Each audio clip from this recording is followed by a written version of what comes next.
Today's guest was with Ahmed Muhumed. We talked everything from Boise State to high school to Florida State to his transition into professional running. What does it mean to represent both the Somalian culture and the American culture at the global championships? He's an absolute icon of the sport, just continuing to lay the foundation for not only his own career, but all those that are following in his footsteps. Ahmed Muhumed is one of the greatest gems, I would say, in American middle distance running and distance running right now, being able to tell a story as it's being told. And I'm a fan of his, and I hope after you listen to today's episode, you'll be a fan of his as well.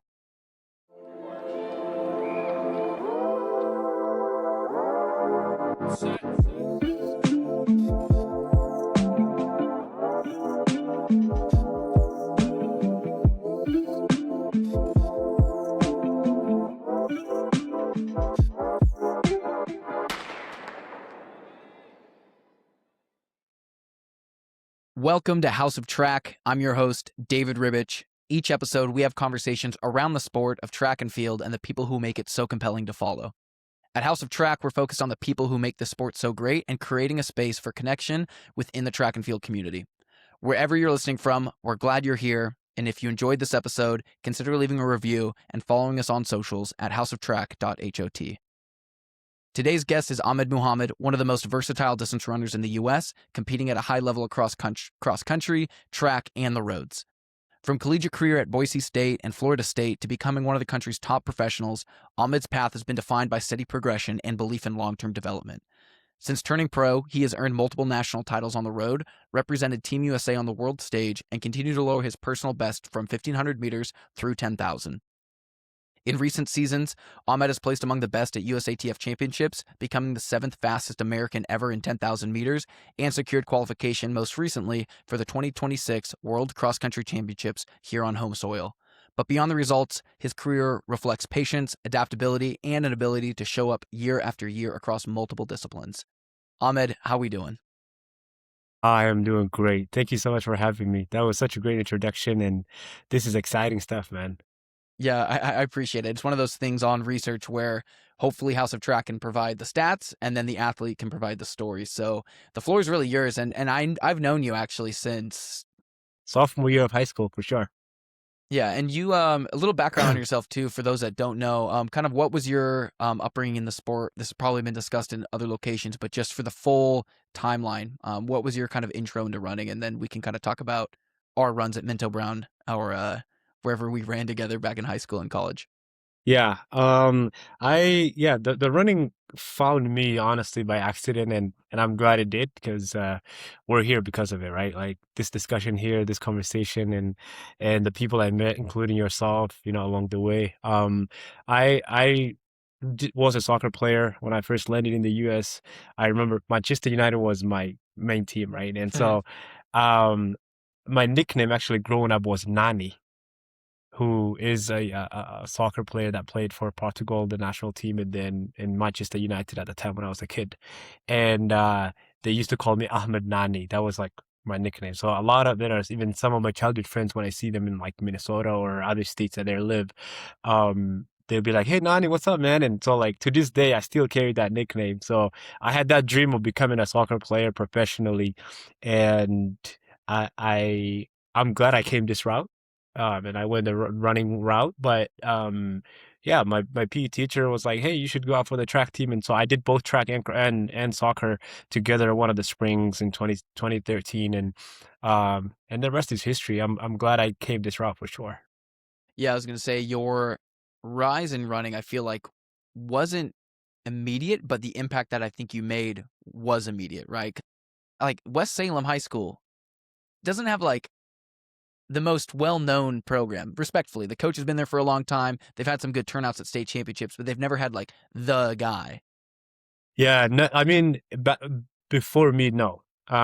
Recently, some of my school records have been broken, which I'm kind of not sad, but like, uh, looking back, I'm like, oh my God, like, maybe I could have ran a little faster and this and that, like you kind of wish, because high school, man, high school was an incredible time for me. And, but yeah, West Salem High School wasn't really known for distance running, before, my class really, we had, my junior year, we had some senior guys and some junior guys who were really good, and we placed well at the state meet too. I think top 10, which is really well for West Salem High School at the time. So yeah, Yeah, and you're working through 6A, right? For like Oregon, for those it, unfamiliar, like Oregon has the yeah, classifications all the way up to 6A. So I was a small yeah, school athlete there at 1A, 2A, 3A, but then of yeah. course the 6A Enterprise, is like, yeah, but yeah, yeah, Enterprise, go Outlaws. But the 6A is no joke, man. Like the yeah. perennial programs that have and are there, like 5A, you have like Summit and those types of programs that are just powerhouses. Then, and I think recently they've even moved to 6A, but the I think so. classifications Yeah, always change. Jesuit, Central Catholic, like those are just perennial programs that you know are going to show up. But then this guy from West Salem comes out and just like absolutely obliterates everybody. And it was but like, that was yeah, go go for ahead. it. That was cross country. So like, I actually never won a state title on the track.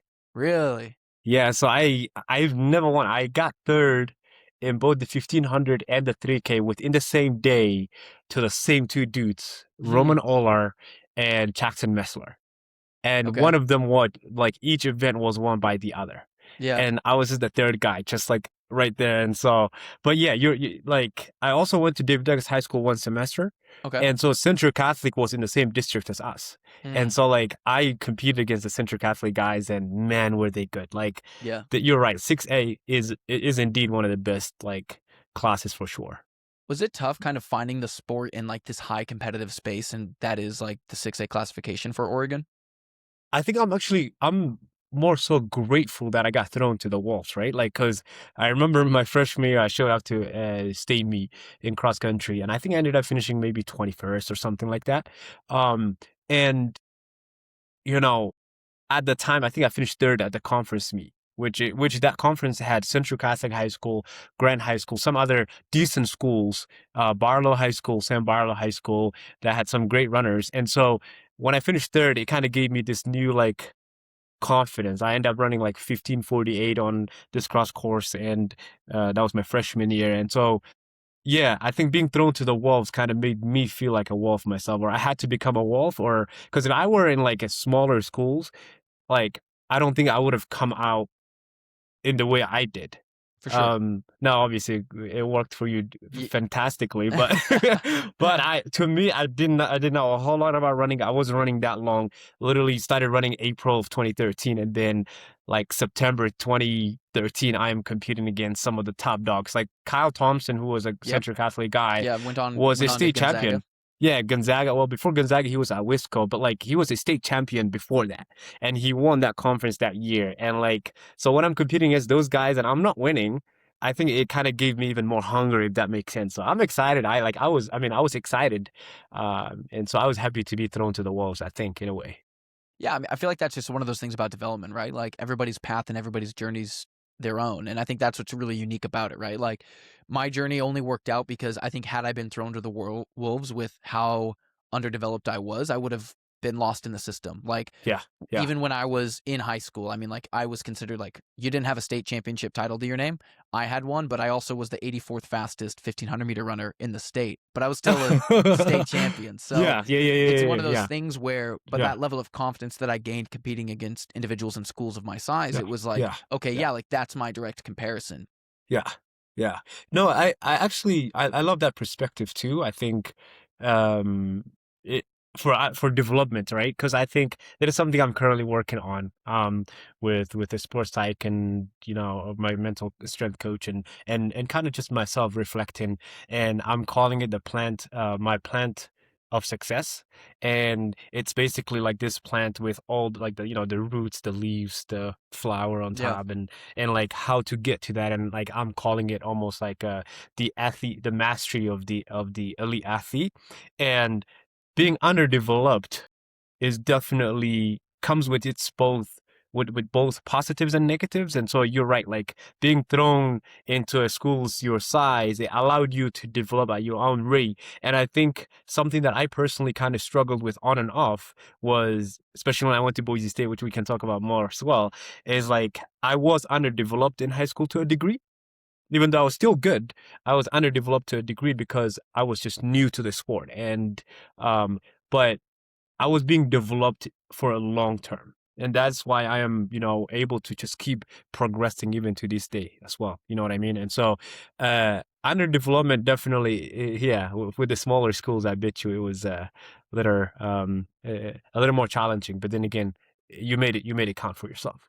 Yeah, and I think that's I think that's a really valid point, and we can kind of just bounce all over the place truthfully since this, Yeah, like I said, we're not yeah, interviewing, we're just having a yeah. conversation. Yes, sir. The comparison aspect of the sport, right? Like that's a very real thing. And there's going to be a lot of young athletes that listen to this. There's going to be a lot of hopefully older athletes too. But when you're in a time like this, it's like back when we were in high school, at least when I was in high school, athletic.net was the only comparison. So it was only like I'm going to look this person up Yep, based off yep, their name and what they've ran yep. and where they've ran it, and that's where like that's how I'm going to compare. But now it's really difficult because young athletes and people just can just go to social media and they can Strava. see these workouts and they can go to Strava. I mean, like everything is cataloged and everything is collected, and you can just consume that type of media of like, how good am I in comparison to these people based off this Instagram post, based off the Strava post, based off. So for you, right, like you and your journey has, I think, been probably one of the more unique ones on the scene, on the professional scene, because you, sorry, also weren't a national champion in college, No, no. right? Like you were, I qualified once for yeah, indoors and outdoors. Yeah, yeah, and you finished as high as 20th at the NCAA cross country championships. yeah. So that is your collegiate success. And obviously there's a lot more stories to that. But how do you go through the motions of being a state champion, thrown to the wolves in that scenario, and then you get thrown into the wolves in the Division One scenario? So kind of talk about like finding that success in there. Yeah, I think that this is really I'm enjoying this podcast already because like I think a lot of times having that flow of conversation where we're just going into more on authentic answers and discussion, I'm enjoying that. But yeah, I think interestingly I was one that kind of was thrown to the wolves on many different occasions, right? And like when I say that middle school, probably I wasn't thrown to the wolves, but I had no idea. I was running in this big, bulky pair of trainers that my parents got me from Goodwill, and I ran 29.9 on a 200-meter hurdles. Yeah, they were low, but Here we still 200 go. meter hurdles. So I was Holy cow. speedy. And then I ran a 4:30, 1,500 meters, that was middle school. And then high school, I just kind of started progressing. But one thing that I have always been good at for myself was I always believed in myself. So whenever I'm thrown to the walls, I knew that in time, and so that patience also, I think, key, right? In time, I will go from the dog to the wolf as well. And so what happened though at Boise State, probably the biggest challenge for me at Boise State was when I was the freshman. And I was still doing good. Like I ran 14:06 5K outdoors. I was a top, not top, but I was one of the five scorers pretty much all cross country season. But I wasn't the dog no more. I wasn't the guy anymore, right? And that itself also required me to be a little more patient. And so one thing I did for sure the best in is being patient and realizing that my time will come, as long as I just continue showing up constantly, right? And so, yeah, I never won a NCAA title. The closest I got to it is like 14th outdoors and 15th indoors and 20th cross country. But I've always believed in my talent. And I just always believe that as long as I continue developing, and if you hear about my mileage, development throughout the years, you will find out that I progressed very, in my opinion, in a smart way, right? And so I'm very grateful for the coaches that were kind of like, guiding me in this process, because otherwise, being an underdog is one thing, but I think, or being underdeveloped is one thing, but having a coach or a system, people around you who know where you come from and know where you want to go and are willing to help in that process is key as well. You know what I mean? And so I think the comparison, I want to go back to the comparison thing though, because um, once you compare yourself to someone, you either eventually will be the one that succeeds or like beats the other, right? Like, or you're the one that comes on top, and if you don't come on top, then that challenges your confidence. And so comparison definitely steals that the joy from the journey itself as well. And so I think I enjoyed that journey. Like I was always majority of the time the guy that was running at the end of the pack on easy days, and on hard days I was up front, and then race, I'm showing the result for it. And so I always believed in myself, and some of these celebrate, events and things that I've achieved that expected celebration from me, they were things that I expected out of myself. And so I didn't spend too much time thinking about it. I just moved on to the next step. I'm thinking through like that early development, right? Because like when I think that there's a purpose of this podcast, like I said, is going to be having that human element of it. And I think that as a competitor, and there's a lot of lore in the creation and build of this entire platform that is House of Track, but with that human element, right? Like a competitor, like there's a big competitive angle in this. You're just like, I want to be the best. I want to be the top dog. So how do you balance that aspect of also being a human trying to develop and grow? Like also in sport, right? Like starting the sport in junior high, like your identity isn't necessarily formed because you're also trying to figure out who you are as a person. So kind of how did you find and how did those two things kind of compare with one another as you found your way through sport? Yeah, that's a great question. I made mistakes and I tried to learn from it. And there were times when I thought that I have it figured out, locked down, ready to just master the sport. And then something happened. I either got beat by someone that I didn't want to Yeah. get beat by, or I think, to be honest with you, like, here is something that I have recently been reflecting a lot on. I never set a goal to be an Olympian, like, up until I became a pro, obviously. But if you asked me, I actually, my senior year, I got voted as the most likely to be Olympian for our senior awards. Um, and I remember getting that award, and I'm like, probably not gonna happen. And the thing is, I think I'm creating. I think the human element part is finding a way to create a system that nurtures you as a human being before you can nurture your elite success or athletic success. Because I will tell you this, like I've been working on this with, like I said, I do have a mental strength coach that I chat with. And one of the things that I have been working on internally is being happy and satisfied with whatever comes my way as long as I do the work that is required. And so the human element for me is, if I never become an Olympian, I don't think in 10, 15 years time, if I never make a team, I don't think my life is going to be miserable in any way. Right. Like, cause I think I have to have some other things that are as important to me as well. Right.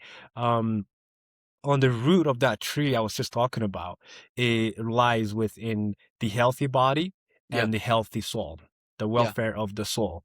And that soul is nurtured by relationships, by purpose. And my purpose isn't just numbers and times and teams to make. And that is a goal. Those are goals. But those goals are achieved or aren't achieved. And so for me, what allowed me to develop on my own terms to a degree really is I enjoy the process on my own terms. And I had a vision of saying, I would love to achieve this, but if it doesn't happen, it's not the end of the world. Yeah. Yeah. So Yeah. it's been, it's, when you're really at this level, something that you 100% can relate to is you have like a hot ball in your hand, and it's burning, and you're throwing it up and down like this so that it doesn't stay there too long. And similarly, you can be fixated on one goal or one thing the whole entire time. You have to have, things that matter, just as much in life as well.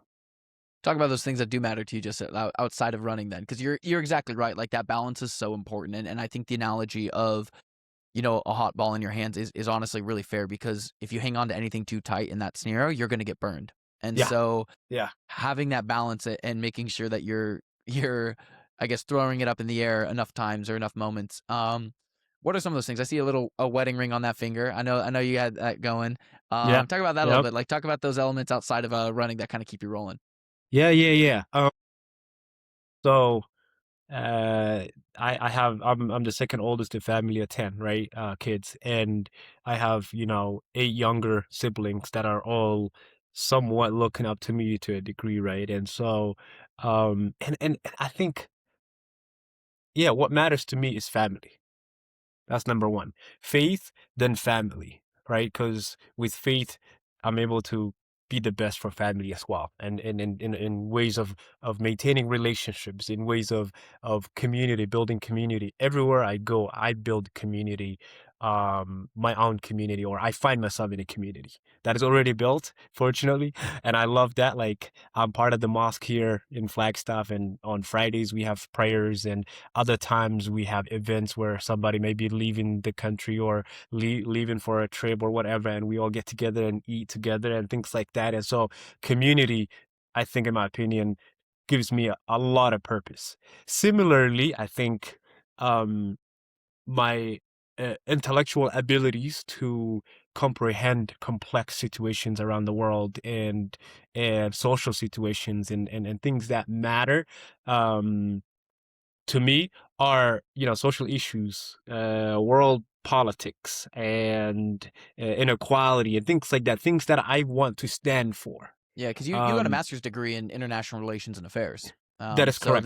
this is something that you're obviously very passionate about, and then also very educated in. Yes, sir. And just to add, the 9 listens that we get on this podcast episode, I'll thank your family for then, so that they can go ahead and be the first 9 listens of a podcast episode for me. But Oh yeah, man. yeah, because when you were going there through Boise State, you got the international global studies, and then you go Yes, on to sir. get your master's there in Yeah. international relations and affairs. So just kind of continuing on from that.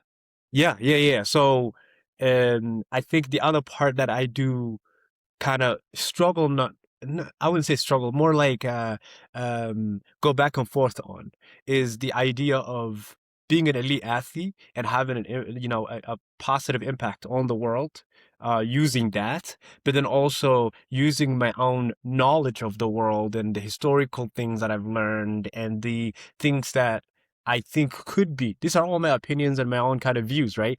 The things that I think could be beneficial to the rest of the world.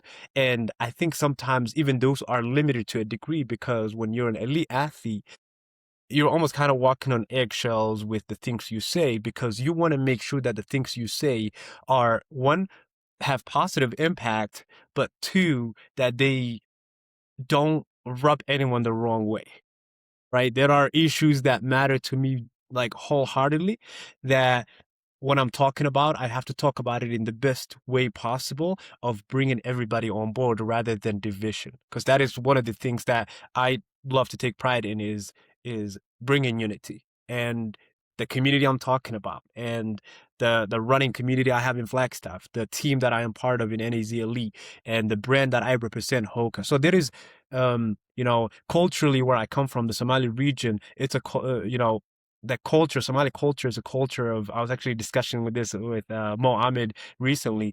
It's a culture of shame, in the sense that the things you do, whether good or bad, affect the rest of your community, your family, your society, right? And Mhm. so I represent so many different communities. And so, to conclude that whole circle that I just made, I just do not want to be just another black athlete, right? Because that's the other part too, right? Like, my background of being originally from East Africa, Somali American here, Muslim, that came here as a refugee, and now an American citizen that has the rights and responsibilities of an American.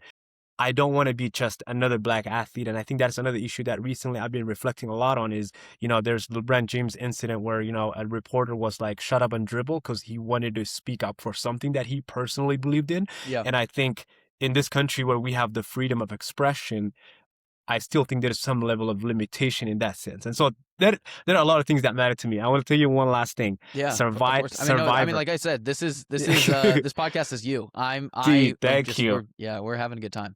Yeah, no, seriously. So Survivor is my other thing. That is The a TV bucket show? list. Yeah, I'm gonna be on it, Oh, bro. you want to be Watch. on it? I thought you meant like that's Yes. something that gets you going. I'm like you watch a Survivor episode before you go out, and before you To go race, and run. you're just like, I need to be the last one surviving. No, Let no, me no. let me kind of close a little bit on that last part, and then we can move into Yeah. the Yeah. Survivor portion. Yes. But I think Yes. what's so important about athlete platforms, and one of the reasons that I wanted to build this thing out as well, is because I want to be able to have intellectual and meaningful conversations with athletes like yourself.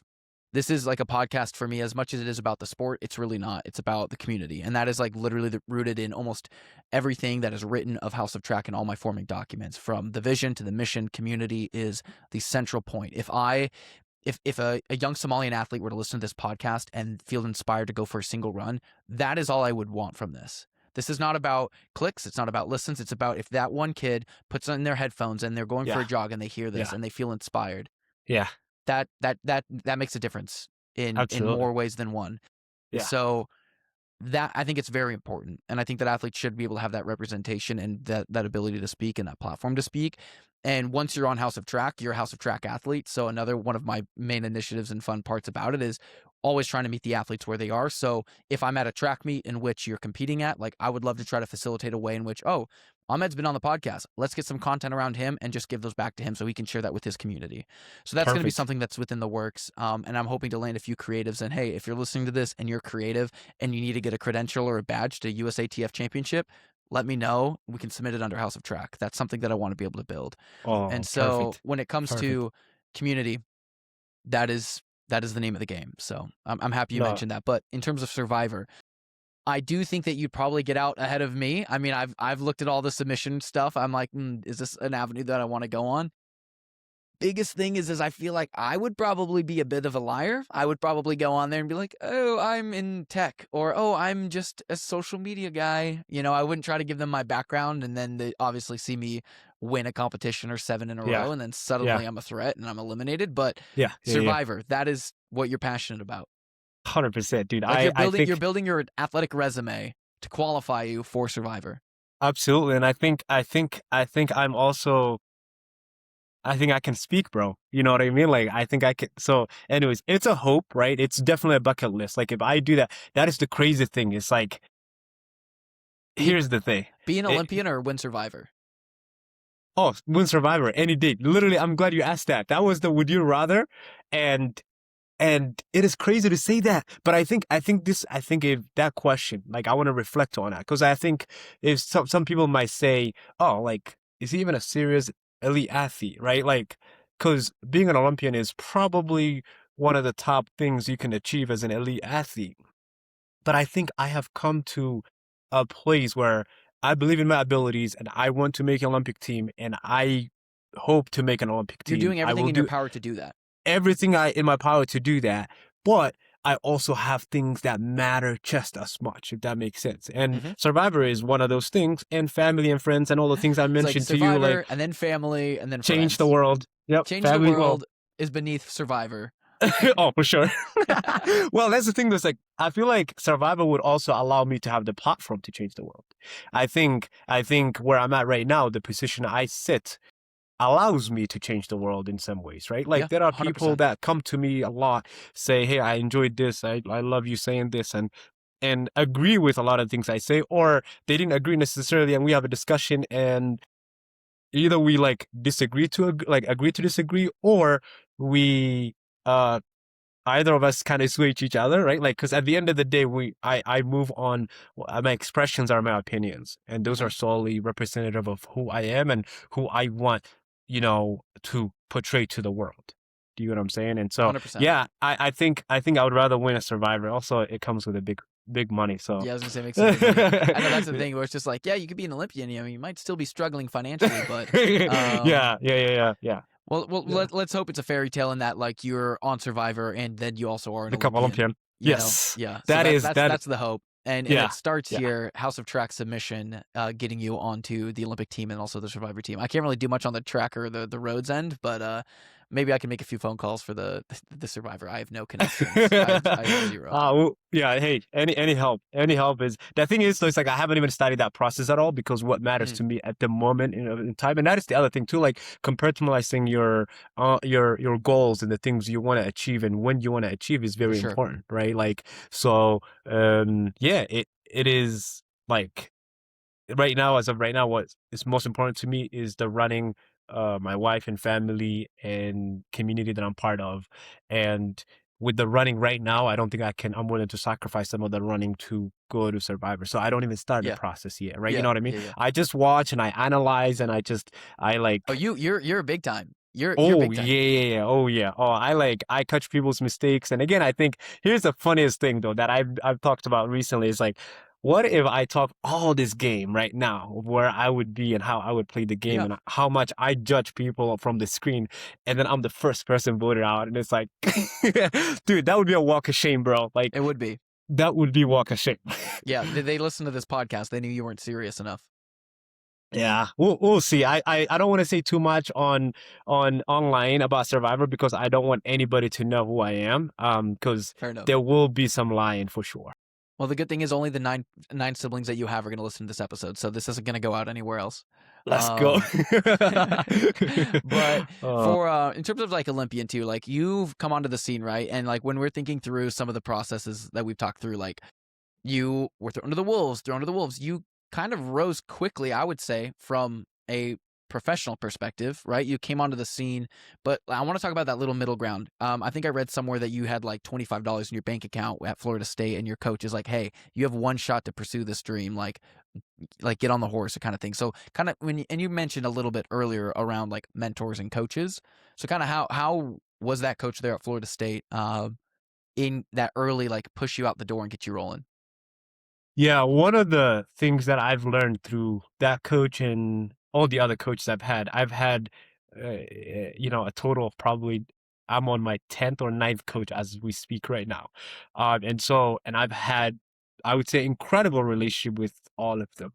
However, some much closer than others. And Bremen is probably one of those that I was very, very close with, because we chat to this day, and he looks out for me. I look out for him in any way I can, even though he's the guy.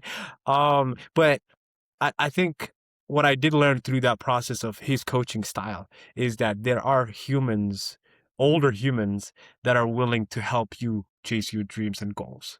As long as you are willing to sit down with them and say, hey, this is what I would like. How can you help me? Right? Asking for help at a young age, especially. We had a kid, won't say the name, but that he was a freshman at Florida State, and he loved running, but he wasn't, I guess in his words, good enough to be an Division 1 athlete. So he was a student, but he knocked on our door at the track building one of the days when I was an assistant coach, and he's just like, "Hey, I don't think I would ever be able to make this team, but I would love to be connected somehow to the running. So I would love to work and help you guys with the operations."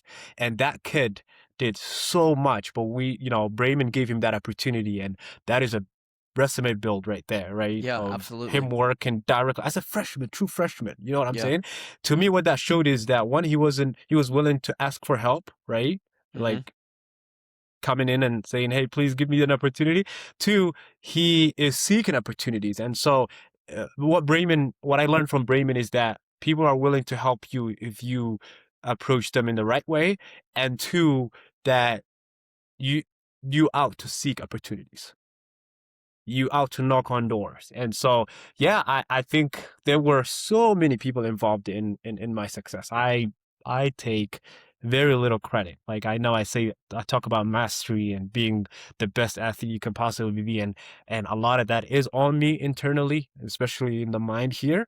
But there were people, man. There were so many people that if one of them was missing from the equation, I don't think I would be where I'm at today. Yeah. And that's the power of sport.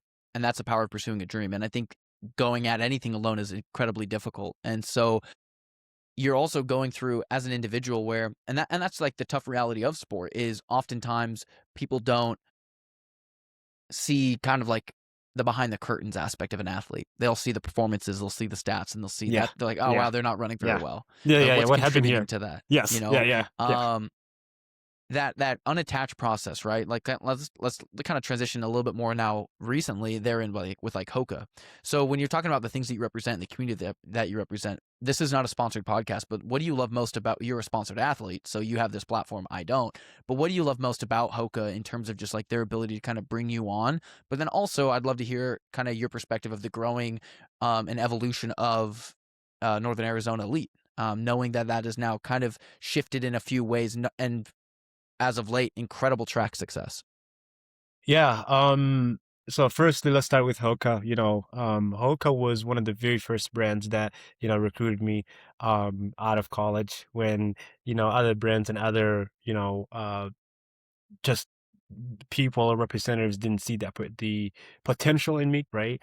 But the word potential, we ran around with it at Florida State, was like when people think you ain't shit yet, right? Like that's literally what it is. Like you ain't shit. So it is potential, and I think Hoka took that, you know, my potentiality. They basically took that on and said, "Hey, we believe you could be good. So come here. We'll pay you to do this." And I am forever grateful. Like that changed the trajectory of my livelihood. It changed the trajectory of, because I think at the end of the day, people view livelihood as just like money and success in that sense of financial success. I think livelihood in my view is honestly living a dream that you desire to a degree, right? Like livelihood doesn't only involve about like it is not only about money.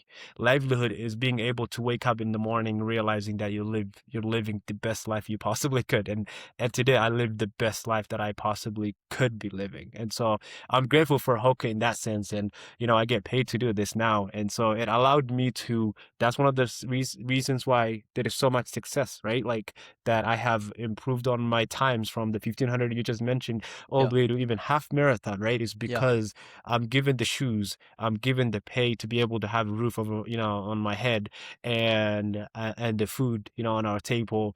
And then it's like, go see how good you can be. And I think that is what I love about brands in general, right? Of the running world is there's a lot of brands taken up on athletes and given opportunities, and Hoka is definitely on top of that. Now with the NAZ Elite, I think interestingly, I think our team is kind of viewed as an underdog team For for sure. some reason. I mean, the recent success we've had, I think should have, flipped that page and we could have moved on to the next chapter. But somehow I think it's still, there is some imbalance of the ways that we're viewed, in my opinion. And that is just my opinion, right? Like I'm just, so I would say the success we have is attributes of the coaches we have. We have some incredible coaches who are who have human-centered approaches. I have an incredible relationship with both of my coaches, like on a human side, where it ain't only about numbers and times and PRs and teams and all of this that running is usually assessed on. Our relationship involves around human interaction, Yeah. right? And then I've got great teammates. I think our team is usually very handpicked on how great of a fit they could be. And it speaks for itself because we have a great harmony on our team. And we just have good goals. And I think the brand is just behind us and saying, all right, go for it. This is what you want to do. We got you. We support you. And so NAZ Elite, I think 2026 should not be related to the words of a growing team or an underdog team or a developing team, because I mean, shoot, we have a 204 marathoner, we have a 59.0, 59 low teens half marathoner. We've got 27:03, me and Olin Hacker and Bob Liking. We just added Florence from Penn State. So we got the team, and there will be more of us for sure. Ahmed Jaziri, also new guy that's in for about a year now. So we got the team, and I think we're just gonna keep expanding, and you'll hear a lot more from us for sure. Yeah, and that's the thing too. Like I'm looking at the bios and Ahmed uh Jaziri, is that right? 808 in the steeplechase, no slouch. Adrian's ran 59:13, no slouch. 26:50, 12:55 for 5,000 meter. You obviously no slouch, making multiple U.S. teams. And I think it's a testament to, well, it's weird, right? Like, let's talk about like the whole underdog mentality. I feel like there's this really weird thing within the running community where these brands that are almost community centric are then taken out of context of like, they're not competitive, like a Brooks and a Hoka. Like they're these brighter, they're targeting more of like the day-to-day runner, all about like community activation. And the irony is like these brands that are more colorful and more vibrant are beating these very elite competitive brands and that of like a Nike and an Adidas and a On. Like those are, and I don't know if it's like a palette color thing or whatever, where it's just like when I think Nike, I think like intimidating and I think competitive. And I think, like in terms of just kind of how their MO is always built from branding, it's like literally the campaigning of just win or so do it kind of scenario. Yeah, So yeah. I always find it interesting that like when athletes go to these brands, it's like, do you not realize like these athletes underneath whatever uniform they're in are absolute dogs. Like these, it But yeah, doesn't, and yeah, it's like what these athletes want and need is just a brand to be able to support them. And it can be in any color scheme, it can be in any color palette. And I'm like, yeah. And then you'll have a guy like Josh that's in the front, and I'm like, you're going to be looking at that highlighter streak yeah, every day. So it's yeah, just, I don't know. It's yeah, interesting because like the dichotomy of it is it's like these are elite athletes that are approachable. And that might be something that is like not seen in other brands is that like every single one of these Hoka athletes, like I'm looking at your rosters, I have had a conversation with, and it's been a positive conversation. And so it's like everyone here is a good human. They're yeah, also a phenomenal competitor. And yeah, I think that 100%. And I think sometimes that just gets lost in translation. Just like just because they're a good human doesn't mean they're not a good athlete. If Yeah. anything, like that should be more empowering. You should root for them more. But I'll die on that hill. But No, dude, I actually think you just brought up a very valid point. I think it's not only brands, I think it's also on the individual level, because that's actually my personal experience to a degree too, right? It's like I've been a guy who's kind of like on the come up like this for the last few years, and I admit to that. Like, I know where I was 2022 and where I'm at right now are two completely different things. Those are 4 year separation, right? But I think at what point do I, like, in terms of the way people view me on in the running community, at one point do I go from, oh, that underdog guy that sometimes surprises himself and still kind of on the come up, to like a breakthrough where it's like Ahmed Muhumed, right? You know what I mean? And so it's something that I am personally also bottling to a degree individually, is like, yeah, I am on the come up, but maybe I need to run a 2:03 full marathon, and then people will put some respect on my name. You know what I mean? Like, is that the real, like, you know what I'm saying? And so hundred similarly percent with our brand, we had Alex Masai finish top three at Chicago. And Alex Masai is by the way, fastest marathoner from the NCAA system out in history. And he's crazy. also, and then we've got on the brand side, Hoka side, we got Hopton Samuel this past weekend running 59:01 in the half marathon, which is Why am I talking to also you? right. Like, I don't know, bro. I'm honored. I'm honored. No, no, but you're exactly right. And I think that's what's so crazy is like when you're looking at this top 10 10K list, right? Like Joe Klecker, 10th, 27:07. Shadrach Kipchirchir, 9th, 27:07. Lopez Lamong, 27:04. Ahmed, you, 7th, 27:03. Chris Zielinski, William Kincaid, Graham Blanks, Nico Young, Galen Rupp, Grant Fisher. No one on that list is a slouch, and the people behind you are incredibly legit. So it's like, it's just so crazy to me that I think you're exactly right. And there's this random perception of athletes. I think that when they don't sign with major brands, that they're just like, oh, they're on the development, they're on the come up. Like, no, these athletes are here, these athletes are now, and this athlete Yeah. is the 7th best American 10,000 meter runner ever, or the best half marathon runner ever to come out of the collegiate system. Like, Yeah. those things don't happen overnight, and those don't happen because of the brand. Actually, they do happen because of the brand. Because, Yeah. like what you're Yeah. saying, they're Yes, it supported. does.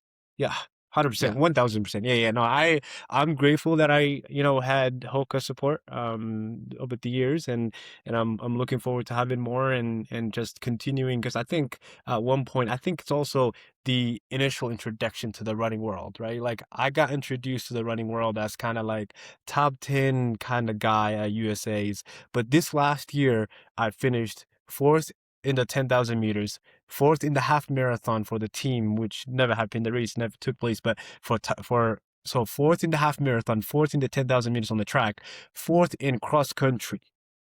Like, that Top is three is cooking. that. Yeah, you get what I'm saying? And at USA's, it is, even the cross country race we just had, that was probably one of the deepest cross country US races that we've had in It, history, right? incredibly deep. Yeah. Incredibly deep. Yeah. And so it's like, I am very much a hybrid athlete. I take pride in that, but I know eventually the future lies in the roads. And so I am curious. This is a question I ask myself. At what point do I go, in terms of like the way I'm viewed? Again, I do this for my internal, beliefs and internal desires and goals, right? Like, at the end of the day, I'm grateful that I have a brand that supports me. I'm grateful that I have team and coaches that also support me, and a family and friend that love me regardless, right? And so, but in the end, I think 2026, my goal is to try to get out of that perception from on everybody's books as this underdog to one of the best, if not the best. I mean, I am one of the best, but like I want Yeah. to be the best. And I Yeah. guess, yeah. So, anyways, Yeah, I mean, it's completely valid, and I think what's great about it though, and the most important part, and I know your head's tight on the swivel, is the people in your community understand and recognize you as this very elite athlete, and yeah, there's yeah, almost this level of satisfaction, like competing for Division two, like going to these meets and having a Division two asterisk to my name was always yeah, a blessing because I'm like, you're for not sure. looking at me. If I Yeah, fail, yeah, then oh well, I fail. You yeah, expected yeah, that, but if I beat you, yeah, suddenly there's mm, a scenario where they're like, oh, I'm yeah, listening now. I'm yeah, watching yeah, now. yeah, yeah. What are you? And Yeah, yes. I can tell you from a fan perspective now that I'm no longer very active in the sport. I'm always watching you, and I'm always supporting Thank you, you, and I'm bro. always rooting for Thank you you. as one of the big guys. So, Thank you. um, yeah, you have one fan in House of Track. Thank you. That's good to Yeah, know. just one though. That's good to know, brother. That's good to know. No, it's I have an incredible support a base fan. Like um I have people that have followed me all the way from high school. I have people that have followed me from Boise State, from Florida State, and now people that are currently finding me and finding out who I am. And I think I want them to know that those numbers and times aren't the most important thing about myself, right? And that I have other purposes in life other than just running, and they support that too. And I think that is beautiful. Yep, absolutely. I have incredible support, man. I am blessed. I think I kind of spoke almost like I did as I didn't have it. I have an incredible support, but I do think that there's a perception in the running world of who I am and who our team is. And I think we are 2026. You will see a lot of that changing for Yeah, sure. Yeah. I love that. I love that. Thank you. Yeah. The So for you, like when you're talking about your community, like how often, because you kind of have two lenses, right? Like you have an American community, and then you have like a Somalian community that both back you in high regard. So like kind of talk about like the Somalian influence of just like being able to support that demographic. Yeah. Yeah. Yeah. I think it's interesting because, I think there is a notion that if you're claiming to be American and if you're an American citizen, you've got to leave everything else behind and be American, right? And like sometimes and I've had this discussion with some friends and some strangers of why do I claim to be a Somali American? And that is because I'm 27 years old and in uh, first half of my life, pretty much, I spent on a Somali region. Basically, the basis of my development relied on Somali values. And I am someone that will admit that I have assimilated to the American society proudly because I would say I'm 50-50. I take 50% of the best things I could get from the Somali heritage that I have and 50% of the best things I could get from the American, society that I, live in and I'm part of now, and mush those two together and say, I am a Somali American. And I would love to say that I would love to take pride in being the best American possible, but Yeah, also the best Somali possible, right? yeah, Because I am blessed in two different ways, yeah, right? absolutely. I live in the, most freedom, greatest country in the world, and I'm part of it, and I'm a citizen of, and I come from a Somali heritage that is so beautiful that have shaped my views on this world and the ways I, interact with other humans are really, really influenced by my Somali heritage. That is something Yeah, I'm very proud of, and so yeah, I have a lot of different identities, right? Like I have the running community in Flagstaff. We all know each other. Running community in Flagstaff. That is a community that I'm big time part of, and I run with not only my teammates. I run with people from all different teams, from all different brands. And then on the other end, I have the mosque, which is my Muslim faith. Over there, I might even see one or two Somalis. It's not really that big of Somali population in this city of Flagstaff, but I have that Muslim faith community. And then overall in general, I have my American identity that people that I interact with on the daily who I might not even have met ever before, and we share one commonality, which is our American identity. And so being able to like balance those different, things, it could be a little more challenging. And I think sometimes I am not. There have been people that don't view me as American enough, right? And there have been people that told me, "Hey, you don't even have an accent," And I'm like, all right, like that is a little bit like both ends, good and bad, Yeah. because Yeah. bad, you're almost kind of like excluding me from, Yeah. being here and being part of this country and being part of this society. But yeah, so it is a lot of different balls to juggle, and I am proud to be able to have the ability to juggle it. I'm proud to be able to embrace all the different communities that I'm part of. Yeah. No, that's well spoken. And I think it's an important distinction too, because it's like you truly have all these communities backing you, and it's I can only imagine the amount of, not pressure per se, but even myself on the starting line. Like there was always a moment in which I'm like, I am representing the small schools kids. Yes. Yeah. Like Yeah. when Yeah. I'm against all these Division I athletes, I'm like, Yeah. I know all of D2's behind me. Like my first USA Yeah. Championship experience, Yeah. I had so many people flooding my DMs that were like, hey, I'm a Division II athlete, go get them.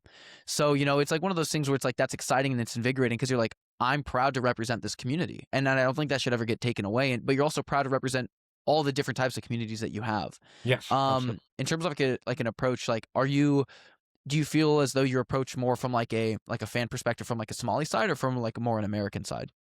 In running, mostly from American. Yeah. Like I went to high school here, man. Like I went to Fair middle enough. school, you know what I mean? Yeah, And yeah. like that is the other thing. Like, I take pride in, running at Ron Russell Middle School in Portland, and running for West Salem High School, running for Boise State, running for Florida State, you know what I mean? And now running for NAZ Elite.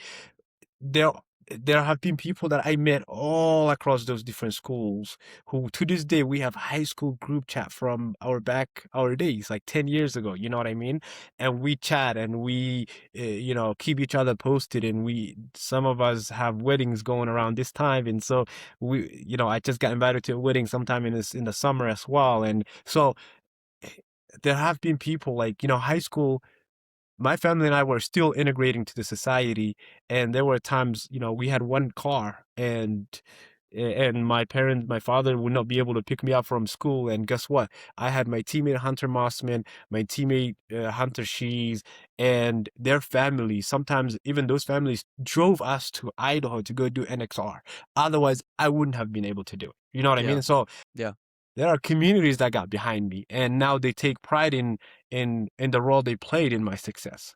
And so there are so many people, man. Like I've Yeah. been blessed in life. We'd That be is rolling the end credits, and it would just be name after name after name. Yeah. like literally, like about like the whole time we've been discussing now, it just could have been just credits of the Yeah, parts exactly. each person played, dude. Like Yeah. I'm telling you, And I think what that does though, and I think this is something you can relate to, is one, when you're representing at the a small school, when you're representing small school at US championships. I watched that race, by the way, many times. Like it comes with pressure of the fact that there are so many people who are saying he's one of us, right? Because we love, that's one of the biggest takeaways from my studies, is we love to belong. And if you belong in a group, that group will take pride in you if you do well. Now, don't do anything bad, but like if you do well, they will take huge pride in you. And so while that comes with pressure, I genuinely think that could be a fuel. And I use that as a fuel. Like Portland race, I told myself the night before that there was no way I wasn't going to make that team. I didn't even say win. I said there is no way I wasn't going to make that team. And guess what? I had the fuel. When the race got hard, I had the reason to continue win. So yeah, it's great to have that, because what it does is it actually pushes you forward and propels you, says, yeah, it's more than yourself. So I run for more than myself. The purposes I have in life are far greater than just running. And the communities that I have can go much farther than I can ever go alone. Love it. Yeah. Man, I'm not even kidding you, man. Like, this is probably one of the best discussions I've had on a podcast ever. I love the free flow of it, and I'm a talker. You know what I mean? Yeah. Like, I am a talker. I'm gonna talk my shit when I get the chance. And so this is gonna be incredible. I am excited to listen to every episode. Yeah, I Hopefully this appreciate one it. too. Yeah, chat clip that, everyone. That's the soundbite for 2026. We're gonna Yeah. keep that. Yeah, this is and I think that the important thing is it, House of Track was built on that exact sentiment. And I know we're getting close to an hour for this timestamp. So if you guys are listening and you're like, wow, you're still here, we appreciate you still being here close to Thank an you. hour. Yeah. But that sense of belonging is incredibly important. And House of Track is kind of built on that foundation that when I'm thinking through what I want this platform to be, it is truly a space in which athletes can express themselves and a community can get behind them and support them. There is no monetary goal with House of Track. There is no platform expectation for me. This is a passion project through and through. Like I make my money doing and being a 9-to-5 guy, and I'm okay with Yeah. that. This Yeah. for me right now is such a passion and the sense of belonging. What I would love, like I said, even at the start of this, before you even unraveled it even further, but if one person listened to this and had a sense of belonging with the story that you told, perfect. Like Yeah. that's why I post. Yeah. And so I appreciate your candid conversation. I appreciate your ability to articulate things well beyond, I would say, most runners in the past that I've had conversations with, is because I think that's one of the things within running media is it's very singular. It is, how did that race feel? Yeah. What did you eat for breakfast? Yeah. Or what's another good one? We know them. Everybody Yeah. knows them, and that's Yeah. not the point. So, Yeah. but Yeah. on that note, how was the World Championships there in Florida? All right. So this we is can make that one brief too. I don't want you to rabbit hole yeah. necessarily. How are you for time? Are you good for time? Yeah, I'm good. I'm good. No, I want to, the thing, something 5 years I've been healthy, no problem for 5 years, 5 years, and once you get to 4 or 5, you're like, oh, I got this thing down. Like injury don't gonna, it's not gonna come, and I think injury kind of sneaked up on me leading up to Worlds, and I didn't know how to share with the world about it. Like it was so foreign to me to like say, oh shoot, I can't run on my hip. Like I can't because of my hip or because of my mostly it was the hip, but glute also. I had some tendon issues going on. And so I, Worlds, I was grateful to have the opportunity to represent this country. And I think now more than ever with everything that's going on politically, it's something I take pride in. It's something that I earned to be there for, right? And it's something that there's too many people behind me for, right? And so it was fun and tough and quick. We missed our connecting flight in Dallas, so Dang. we didn't. So we had to spend the night in Dallas, 2 nights out, and then we get to the course 3 p.m. We did our pre-meet 3 p.m. the day before the race, and then I didn't get to the hotel basically after a little massage. I didn't get to the hotel till like 6:30, 7 p.m. Had dinner, shower, had dinner, and then knock out, and then next day was race day. And so, Yeah. but what I did learn is that in the last like month is that there's a lot of things that I cannot control as an athlete, and the way I react to it is going to be it's going to be the main goal and focus, right? Now I will say the course. I thought they did an incredible job.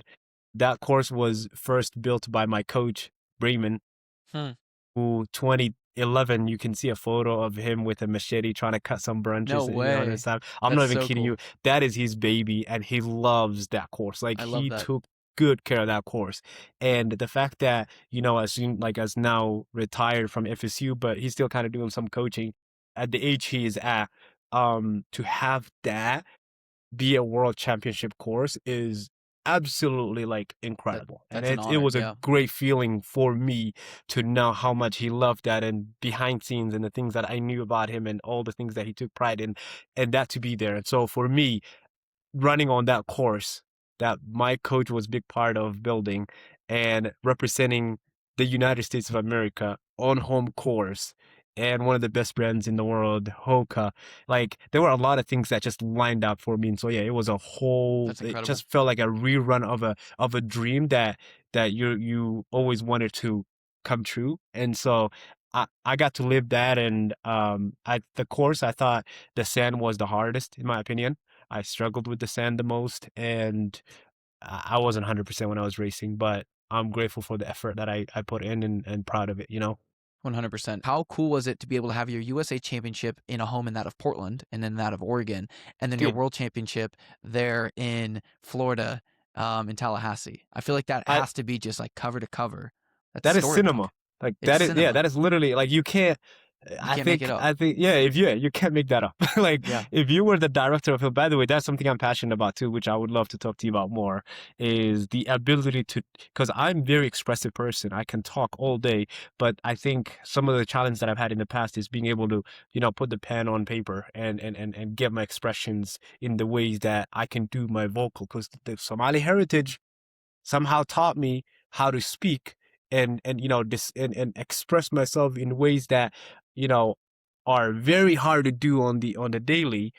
Then that that part where you put the pen on the paper is a little bit something I'm working on.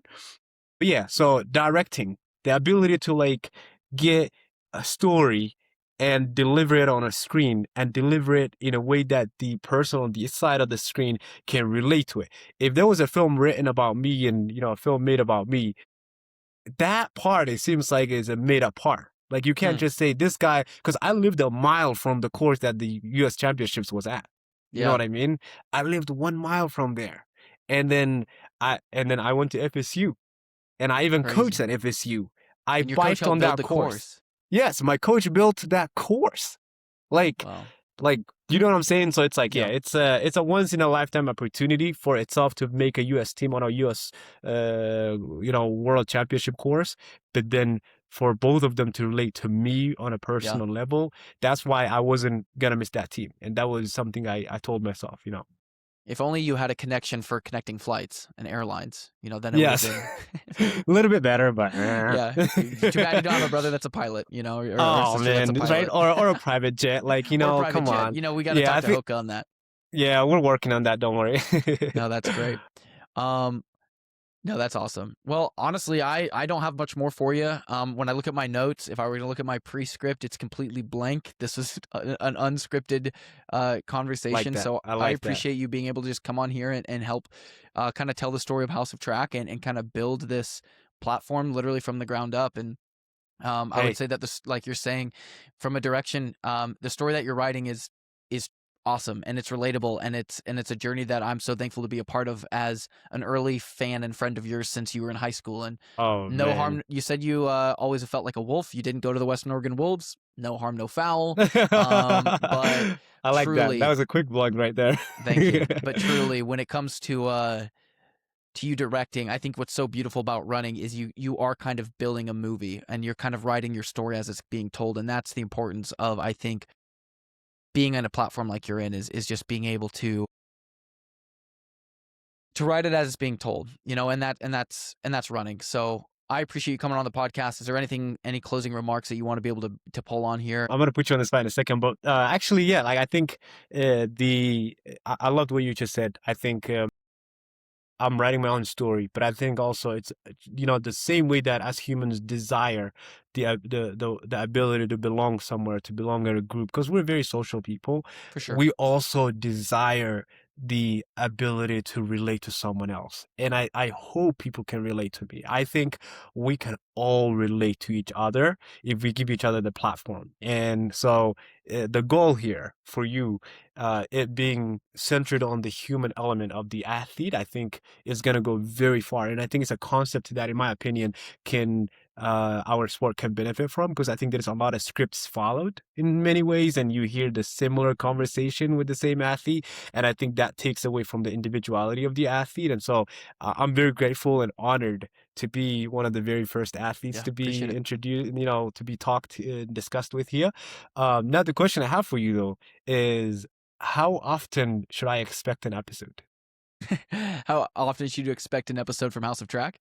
Yes. Yeah, so in the early iterations, right? So a little background on the origin of it. I was building out House of Track essentially as a platform for me to use professionally in the broadcasting and announcing space. So one of the issues that I was running into quickly when I hung up the spikes was, and like my competitive days were over, was I wanted to get in the broadcasting booth.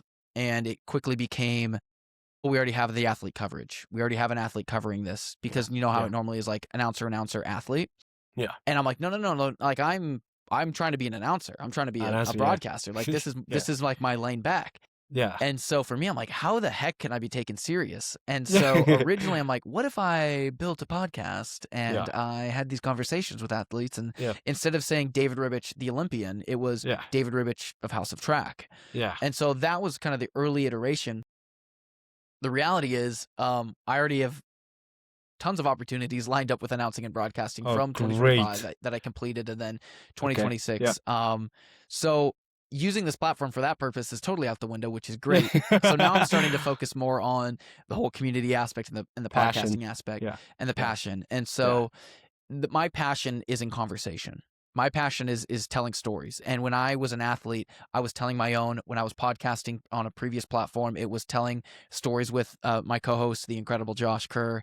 And now it's me being on my own individual podcast telling the athlete's story. And that is truly, from all my existence, is telling a story. And so what you can expect, in short, my goal is 8 episodes for indoor, 8 Okay. episodes for outdoor, and we'll kind of see Okay. where we go. 16 Okay. episodes at least from now until June. That's kind of, or now until August is kind of, Yeah. I would say, where I'm at.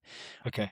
Mainly because this is a passion. I don't want to. Yeah. I don't want it to take away from To other yeah. opportunities. And like you're saying, the reality with anything that is public facing or anything that is production valued, where you want it to be perfect, it is also like running, and it's a hot ball, and if you hold Yeah. it too tight, it's going to burn you. And so Yeah. I'll need to juggle this and multiple other things that I have in my Yeah. life. But Yeah. my goal is to commit to 8 podcast episodes for the indoor and outdoor season. There's a few tricks up my sleeve with this that I think are going to be really good for the track and field community. I'm excited to launch, and maybe by the time that this episode releases, some of those will have already happened. But yeah, 8 episodes. Short answer for you. Short story short, 8 episodes for indoor, 8 episodes for outdoor. Yeah, love that. Love that. Well, just know I will be listening to every one of them. It will be Appreciate it. probably some of my doubles. I love to do some podcasts here and there on my doubles. So, but yeah, I think I genuinely do believe, just based on the discussion we just had, because I'm a guy, like I said, I talk a lot and I have a lot to say and I have a lot to express, and I think the fact that we're not following just the one script and questionnaire and things like that, I think that helps this cause. And I love that you brought in the word community as well, because I think we can all give back to running somehow, because running has given us a lot more than we can ask from a sport. 100%. Yeah. 100%. So.